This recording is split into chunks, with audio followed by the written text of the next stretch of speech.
মেসওয়াকের উপকারিতা জেনে নিই সকলে। রাসূল সাল্লাল্লাহু আলাইহি ওয়াসাল্লামের গুরুত্বপূর্ণ একটি সুন্নাত হচ্ছে মেসওয়াক করা। মেসওয়াক করার মাঝে রয়েছে ইহকালীন ও পরকালীন বহু কল্যাণ ও উপকারিতা। তাই রাসূল সাল্লাল্লাহু আলাইহি ওয়াসাল্লামের প্রতি বিশেষ যত্নবান ছিলেন এবং উম্মতকেও এ ব্যাপারে বিশেষভাবে তাকিদ দিয়েছেন।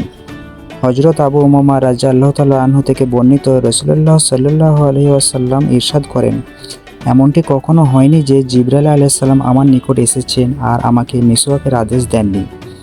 এতে আমার আশঙ্কা হচ্ছিল যে মিসওয়াকের কারণে আমার মুখের অগ্রভাগ ছিলে না ফেলি। মুসনাদ আহমদ।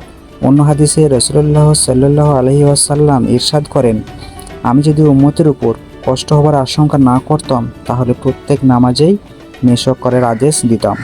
হাদিস বুখারী মুসলিম। মিসওয়াক করার ফজিলত। মিসওয়াকের বহু ফজিলত হাদিসে বর্ণিত হয়েছে।